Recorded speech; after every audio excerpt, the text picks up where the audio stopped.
If you haven't already, please subscribe to Most Advanced Featured and Accurate Channel Quick Podcast Summaries. Metzger and Joe Rogan were reminiscing about the past, specifically a sketch from Saturday Night Live, SNL, that featured the Cosby Kids. They couldn't believe it had taken them this long to discover it, and Kurt joked that the rest of the cast should be grateful for speaking up, except for Phil Hartman, who had passed away. Joe agreed that SNL was great during its early days, particularly when Phil Hartman was a part of the show.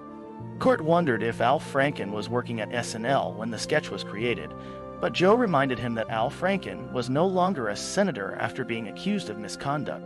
Kurt shared a funny story about Al Franken's appearance on Conan, where he talked about the internet being great for kids, citing an example of his son doing a report on bestiality that his classmates loved.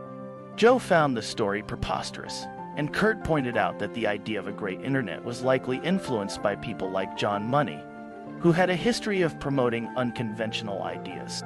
Kurt believed that people in positions of power often used their influence to shape public opinion, and that nothing was truly new, just repackaged versions of old ideas. The conversation turned to the topic of The Simpsons and how the show often predicted future events. Kurt joked that this was because the writers were likely influenced by people in power who shared their plans with them. Joe disagreed, saying that these plans were not typically shared with undergrad students.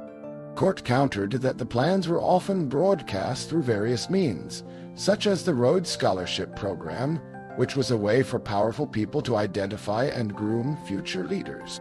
Kurt shared a story about the ancient Roman goddess Cybele, who was worshipped by eunuch priests. He found it interesting that the myth surrounding Cybele involved a god who was tricked and castrated, leading to a cult that practiced self-castration as a sign of devotion. Joe noted that this was similar to the story of Nero, who had a slave castrated and turned into a woman. The conversation shifted to the topic of cryptocurrency, specifically the Trump coin, which was worth $36 billion. Joe was skeptical of the coin's value, pointing out that it was essentially a form of gambling. Kurt agreed, saying that the people who created the coin referred to its investors as degenerate gamblers. Joe wondered how Trump was ripping off his fans with the coin, and Kurt explained that the scam involved convincing people to invest in the coin with the promise of making a quick profit. Kurt joked that he was invested in a cocktail coin and wanted to talk about it.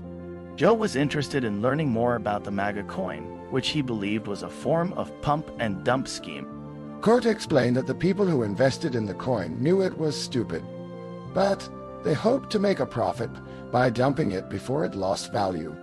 He compared it to a casino where people knew they were taking a risk, but hoped to win big.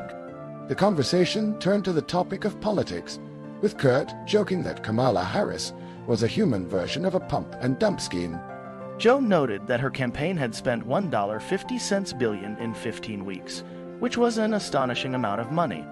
Kurt joked that the ultimate test of someone's gullibility was to ask for money after a major event, citing the example of the Democratic Party asking for donations after the overturning of Roe v. Wade. Kurt shared a story about Temple Grandin, an autistic engineer who had given a TED Talk about her experiences. He joked that the people in power were running out of emotional buttons to push on the public, and that they were resorting to increasingly ridiculous tactics to manipulate people. Joe vaguely remembered Temple Grandin from a TED Talk he had seen 20 years ago. If you want to listen to the complete summary, please subscribe to Quick Podcast Summaries on Spotify and Apple Podcasts for less than the price of candy in most places. And you can save an average of 15 to 20 hours per week of your precious time. It's a great way to stay informed while saving time.